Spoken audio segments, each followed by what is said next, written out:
नमस्कार, मैं हूं सुरेंद्र और आप देख रहे हैं एसपी टीवी।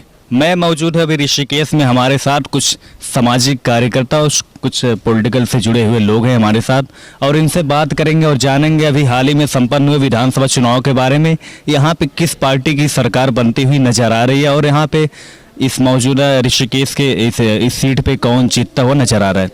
सर, सबसे पहले आप लोगों का स्वागत हमारे चैनल। धन्यवाद आपका। सर, अगर आपसे जानना चाहे अभी जिस तरह से संपन्न हुआ चुनाव, अजय कोटियाल जी को आम आदमी पार्टी ने सीएम कैंडिडेट के तौर पे घोषित किया और पुष्कर सिंह धामी के चेहरे पे भाजपा चुनाव लड़ी। उधर कहीं ना कहीं एक सीएम कैंडिडेट घोषित नहीं किया कांग्रेस ने, लेकिन हरीश रावत जी का नाम सबसे आगे आ रहा है।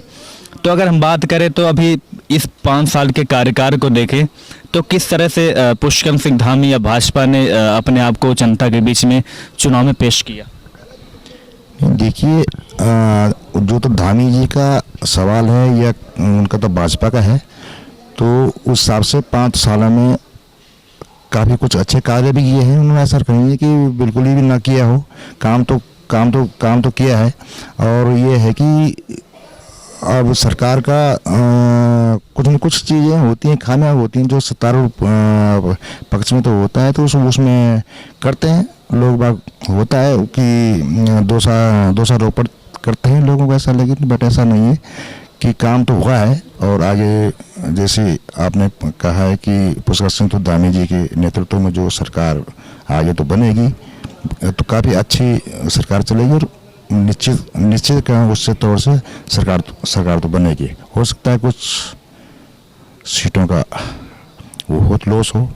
ये सर, आपने सीटों का जिक्र किया तो आपसे थोड़ा जानना चाहूँगा कि क्या लगता है इस बार कितनी सीटें आने की संभावना है बीजेपी को? बीजेपी लगभग आपकी 52 को तो 53 तो सीटें आएगी। बाकी थोड़ा सा 2-4 सीटों का कहीं पर लॉस तो दिखाई तो दे रहा है। सर, अगर आपसे जानना चाहे, अगर अभी देखा जाए तो कहीं ना कहीं जो कांग्रेस पार्टी है और हरीश रावत जी के चेहरे को घोषित नहीं किया उन्होंने, लेकिन कहीं ना कहीं माना जा रहा है कि जो सारे मीडिया के तमाम सर्वे जो आ रहे थे, पुष्कर सिंह धामी और हरीश रावत जी के सीएम फेस को लेके ही सारे सर्वे हुए थे। तो क्या लगता है अभी कांग्रेस पार्टी सत्ता में आती हुई नजर आ रही है? देखो, अभी ऐसा तो कुछ बता नहीं सकते। सीटें कांग्रेस को भी मिलेंगी, अच्छी सीटें मिल रही हैं उनको भी, बीजेपी को भी मिल रही है। ऐसा तो लग रहा है हमें कि सरकार तो बीजेपी की बनेगी। और बाकी तो 10 तारीख को ही पता चलेगा, मतगणना जब होगी तभी पता चलेगा कंफर्म क्या चीज़ है। अगर एक चीज़ और जानना चाहे, अभी आम आदमी पार्टी ने अजय कोटियाल जी जो कि सेना से जुड़े हैं, पूर्व कर्नल रह चुके हैं, तो कहीं ना कहीं माना जाता है कि जो सैनिकों का वोट होता है भाजपा को कहीं ना कहीं ज़्यादा मात्रा में मिलता है। तो क्या लगता है कि भाजपा को इससे नुकसान हो सकता है इस बार? भाजपा को नुकसान तो नहीं दिखाई दे रहा है इसमें, लेकिन अजय कोटियाल अपनी जगह है, उसका अपना हुआ है, उसने भी अपना कुछ क्षेत्र में काम किया होगा, जो फिर आम आदमी पार्टी ने उसको सीएम का चेहरा दिया है, वो अपनी जगह है। लेकिन भाजपा को तो इसमें कोई लॉस नहीं नज़र आ रहा हमें। अभी तो कोई लॉस नहीं है।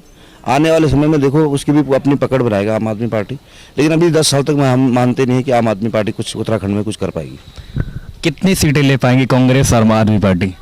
ये तो अभी कंफर्म बता नहीं सकते हम। इतना हम भी अभी राजनीति में कुछ हुआ है नहीं ऐसे। हम तो अपना ये अपने उस क्षेत्र के बारे में जानते हैं, हम बीजेपी से जुड़े हैं इसलिए हम पहले वो करते हैं।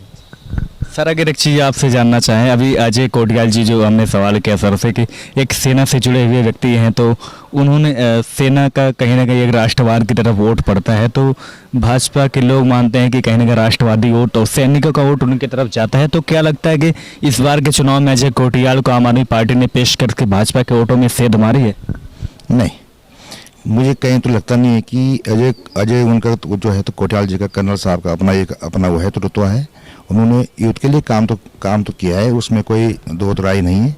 बट ये है कि जहाँ तक वो तो भाजपा का तो वोट का वो है तो ध्रुवीकरण वाली तो बात है, वो मैं समझता हूँ कि शायद ऐसा कुछ नहीं है। अगर एक लास्ट क्वेश्चन के तौर पर अगर देखें तो आम आदमी पार्टी कितनी सीटें ला पाएगी या कांग्रेस कितनी सीटें ला सकती है? नहीं, आम आदमी पार्टी तो अगर आएगी तो कर्नल साहब की आएगी, अदरवाइज नहीं।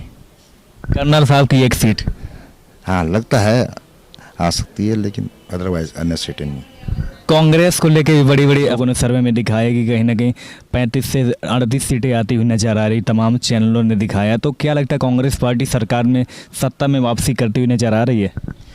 मुझे तो लगता नहीं कि कांग्रेस पार्टी सत्ता में आएगी, लेकिन कद विपक्ष में के लिए तो अगर चाहे तो बैठी वो तो बैठना ही है। जितनी भी सीटें आएंगी 20-22 सीटें जो भी आएंगी तो हो सकता है कि विपक्ष में बैठेंगे, अदरवाइज कहीं तो सत्ता में आने का कोई वो चांसेस है नहीं।